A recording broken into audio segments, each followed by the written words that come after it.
టీడీపీలో తనకు కనీస గౌరవం కూడా దక్కలేదంటున్నారు కర్నూలు జిల్లా నేత శిల్పా మోహన్ రెడ్డి. ఈ విషయాన్ని పార్టీ అధినేత చంద్రబాబు దృష్టికి తీసుకెళ్లినప్పటికీ ఆయన పట్టించుకోలేదని విమర్శించారు.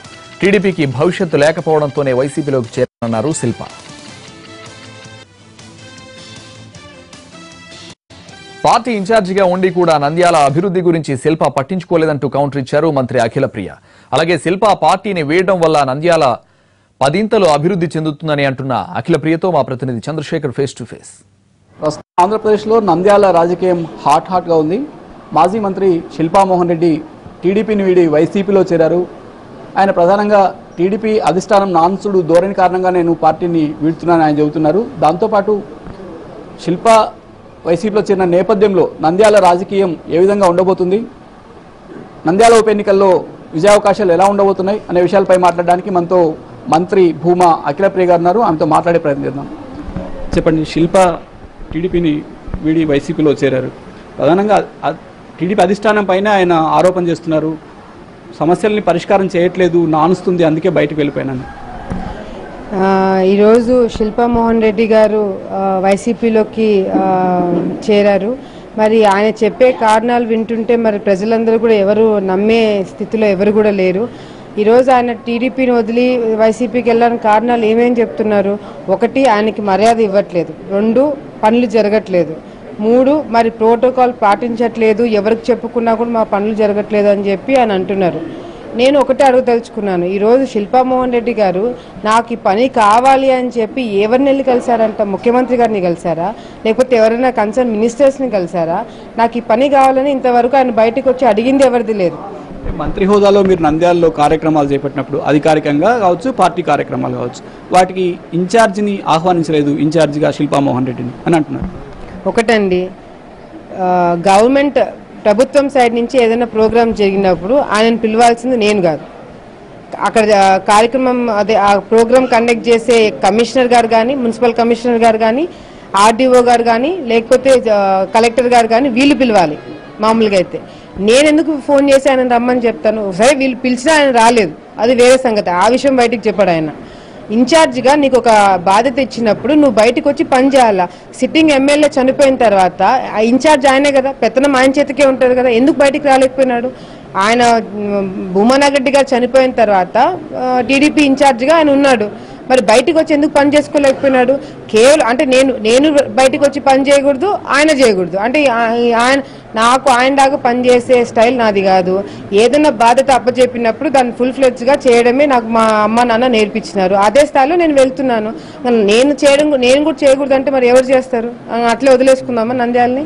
ఇప్పుడు శిల్పా మోహన్ రెడ్డి చెప్పేది మరొకటి, ఏపీ అంటే టీడీపీ ప్రభుత్వంలో రాష్ట్రానికి ఏమీ అభివృద్ధి జరగలేదు, ప్రత్యేకించి కర్నూలు జిల్లాలో ఎలాంటి అభివృద్ధి పనులు చేపట్టలేదు, అవినీతి బాగా పెరిగింది, పుష్కరాలకు అన్ని కోట్లు ఖర్చు పెట్టారు, అనవసరంగా ప్రభుత్వ ధనాన్ని వృధా చేస్తున్నారని ఒక ఆరోపణ చేశారు బయటకు వెళ్తూ. వీళ్ళు అవినీతి గురించి వీళ్ళు మాట్లాడడము, అభివృద్ధి గురించి వీళ్ళు మాట్లాడుతుంటే చాలా విచిత్రంగా అనిపిస్తుంది నాకు. గత 10 సంవత్సరాల నుంచి శిల్పా మోహన్ రెడ్డి గారు రూలింగ్ పార్టీలో కాంగ్రెస్ ప్రభుత్వంలో ఉన్నారు, మినిస్టర్గా కూడా చేశారు. 10 సంవత్సరాల్లో నేను ఇది చేశానని గర్వంగా ఏదైనా చెప్పుకోదగిన ఏదైనా నంద్యాలలో ఉందా? 10 సంవత్సరాల్లో నంద్యాల 20 సంవత్సరాలు వెనక్కి వెళ్ళిపోయింది. ఒక అభివృద్ధి కార్యక్రమాలు లేవు. పందులైతే ఈరోజు నంద్యాల పట్టణంకి వస్తే ఎవరైనా సరే బాధపడుతున్నారు, తల కొట్టుకొని ఇబ్బందులు పడుతున్నారు. ఆ స్థాయికి నంద్యాలను తీసుకొచ్చి ఈయన అభివృద్ధి గురించి మాట్లాడుతున్నారంటే నిజంగా చాలా విచిత్రంగా ఉంది. ప్రజలందరూ కూడా నవ్వుతున్నారు ఆయన చూసి. ఈరోజు అభివృద్ధి కార్యక్రమాలు అభివృద్ధి గురించి మాట్లాడే అర్హత కూడా ఈరోజు శిల్పా మోహన్ రెడ్డి గారికి లేదు. భూమానాగరెడ్డి గారు ఏదైనా కార్యక్రమం చేయాలనుకున్నప్పుడు దాన్ని అడ్డుపడ్డారు. రోడ్ వైడనింగ్ అనేది నంద్యాల పట్టణంలో ఈరోజు చాలా చాలా ముఖ్యమైన విషయం. ఈరోజు చిన్న రోడ్ల మీద అటు ఆవులు, పందులు, జనాలు తిరగాల, రోడ్ల మీద వెహికల్స్ తిరగాల, ఎంత ఇబ్బందులు పడుతున్నారంటే మరి అంత ఇబ్బందులు పడుతున్నారు. ఈరోజు ఈ దుస్థితి రావడానికి కారణమే శిల్పా మోహన్ రెడ్డి గారు ఆ రోజు కాంగ్రెస్ ప్రభుత్వంలో ఉండి నాశనం లేపినారు. ఈరోజు ఈయన ప్రజల గురించి మాట్లాడుతున్నారు, ఈయన అభివృద్ధి గురించి మాట్లాడుతున్నారు. ఆయన వైసీపీలో చేరడానికి ఆయన చెప్పిన కారణాలు సరైనవి కాదని మీరు అంటున్నారు, ఎందుకు వెళ్ళాడు అనుకుంటున్నారు? అదే మాకు కూడా అర్థం కావట్లేదు. నిన్న కాళ శ్రీనివాసులు గారు వచ్చారు, మాకు కూడా అదే అర్థం కావట్లేదు. టికెట్ ఇంతవరకు ఎవరికి అనౌన్స్ చేయలేదు, నోటిఫికేషన్ రాలేదు. టికెట్ నాకు అనౌన్స్ చేశారా పోనీ, ఆయన దానికి ఏమైనా బాధపడుతున్నాడా? టికెట్ మాకు చెప్పలేదు, ఆయనకి చెప్పలేదు. మేము కష్టపడి పని చేస్తున్నాం, ప్రజలు బాగుపడాలా, ఏది టికెట్ ఎవరికి వచ్చినా పర్వాలేదు, ప్రజలు బాగుపడాలని మేము కష్టపడుతుంటే ఈరోజు ఆయన పార్టీ మారినాడు. అసలు పార్టీ ఎందుకు మారాడు కూడా చెప్పలేకపోతున్నాడు ఆయన.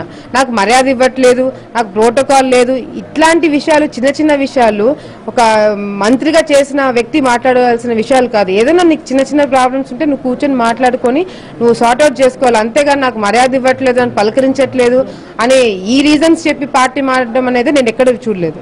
శిల్పామోహన్ రెడ్డి వైసీపీలోకి వెళ్ళడం వల్ల టీడీపీ పైన ఎలాంటి ప్రభావం ఉంటుంది? పార్టీకి ఏదైనా నష్టం జరిగే అవకాశం ఉంది? 0.001% కూడా నష్టం జరగదండి. ఎందుకంటే ప్రజలందరూ కూడా చాలా సంతోషంగా ఉన్నారు, ఒక అడ్డు తొలగిపోయిందనే ఒక భావనలో ఉన్నారు. నిన్న కార్యకర్తలతో మేము మీటింగ్ పెట్టుకున్నప్పుడు కూడా అడ్డు దేనికి తొలగిపోయిందని, అభివృద్ధి కార్యక్రమాలకి, అభివృద్ధి ఏదైనా చేసినప్పుడు మీరు కౌన్సిలర్స్తో కూడా మీరు నంద్యాల పట్టణంలో చూసుకుంటే ఏదైనా ఒక అభివృద్ధి కార్యక్రమం చేయాలంటే ఇమ్మీడియట్ గా అధికారులకు ఫోన్ వెళ్తారు, మీరు చేస్తే మీ మీద కేసులు పెడతాం, లేకపోతే మిమ్మల్ని ఇబ్బంది పెడతాము. అటువంటి స్థాయిలో ఈరోజు అధికారులను బెదిరించి వాళ్ళు అభివృద్ధి కార్యక్రమం అడ్డుకున్నారు. అందుకే ఈరోజు నంద్యాల ఎంత భ్రష్టు పట్టిపోయింది. ఈరోజు ఆ అడ్డు తొలగిపోయిందని అధికారులు కూడా ఫీల్ అయిపోతున్నారు. నంద్యాల ఉప ఎన్నిక త్వరలో జరగబోతుంది. దీంట్లో వైసీపీ అభ్యర్థిగా బహుశా శిల్పామోహన్ రెడ్డి ఉండొచ్చు, మీ పార్టీ నుంచి ఒక అభ్యర్థి బరిలో ఉంటారు. ఎలా ఉండొచ్చు ఫలితాలు? ఎలా ఉంటుంది? చూడండి, ఫస్ట్ ఆఫ్ ఆల్ మాకు 100% కాన్ఫిడెంట్ ఉంది, కంపల్సరీగా ఈసారి తెలుగుదేశం పార్టీ నంద్యాలలో ఒక మంచి భారీ మెజారిటీతో గెలుస్తామని. ఎందుకంటే ఈసారి నంద్యాల పట్టణంకి ముఖ్యమంత్రి గారు చేసే పనులు జీవితాంతం కొంతమంది గుర్తుండిపోయేలాగా పనులు చేయబోతున్నారు. మరి 13,000 మందికి ఇల్లు కట్టిస్తున్నారు. రోడ్ వైడనింగ్ ఎంత ఇంపార్టెంటో, చాలా మంది రోడ్ వైడనింగ్ ఎలక్షన్స్ ముందు చేయాలంటే పొలిటికల్ ఇష్యూస్ వల్ల కొంచెం ఇబ్బంది పడతారు, చేస్తే మనకు ఓట్లు పడతాయా లేదని కొన్ని ప్రభుత్వాలు ఆలోచిస్తాయి. కానీ రోడ్ వైడనింగ్ చేస్తే 99% ప్రతి ఒక్కరు కూడా దీన్ని సపోర్ట్ చేసే వాళ్ళే ఉన్నారు నంద్యాల పట్టణంలో. సో కంపల్సరీగా ఈ పనులు చేస్తే మాత్రం జీవితాంతం ముఖ్యమంత్రి గారిని ప్రజలందరూ కూడా నంద్యాల పట్టణంలో ఎప్పటికీ కూడా మర్చిపోరు. ఆ విధంగా పనులు చేస్తున్నారు. ఇంకా జిల్లాలో ఎవరన్నా టీడీపీ నుంచి వైసీపీలో చేరే అవకాశాలు ఏమైనా ఉన్నాయి? లేదండి, నాకు తెలిసి లేదు. ఎందుకంటే ఇప్పుడు మనకి మంచి రోజులు వచ్చాయని మేమందరం కూడా ఫీల్ అవుతున్నాం. తప్పకుండా ఈరోజు అటు ఆలగడ్డ, నంద్యాల ప్రజలందరూ కూడా కంపల్సరీ ప్రభుత్వంలో మనకు మంచి పనులు జరుగుతాయి, మన కార్యక్రమాలు బాగా చేసుకోవచ్చు, అభివృద్ధి అనేది ఇప్పటి నుంచి బాగా జరుగుతుందనే ఒక భావనలో మేమందరం కూడా ఉన్నాము. మొత్తం మీద శిల్పామోహన్ రెడ్డి టీడీపీని వీడేందుకు చెప్పిన కారణాలు సరైనవి కావని మంత్రి భూమా అఖిలప్రియ అంటున్నారు. సమస్యల పరిష్కారంలో టీడీపీ అధిష్టానం నిరుత్సాహంగా, అంటే నిర్లక్ష్య ధోరణి వ్యవహరించింది, నాన్సుడు ధోరణి వ్యవహరించిందని ఆయన ఆరోపించారు. ఇవన్నీ నిజం కాదని ఆమె అంటున్నారు. ప్రధానంగా నంద్యాలకు శిల్పామోహన్ రెడ్డి అడ్డంకిగా మారారు. అభివృద్ధి కార్యక్రమాలు చేపడితే అధికారులను బెదిరించారు. ఇప్పుడు అడ్డంకి తొలగిపోయింది. ఇప్పుడు నంద్యాల అభివృద్ధి చాలా వేగంగా ఉంటుంది. రాబోయే నంద్యాల ఉప ఎన్నికల్లో టీడీపీ తప్పకుండా గెలుస్తుందన్న ధీమా మంత్రి భూమా అఖిలప్రియ వ్యక్తం చేస్తున్నారు. కెమెరామెన్ మధుతో చంద్రశేఖర్, ఎన్టీవీ, కర్నూలు.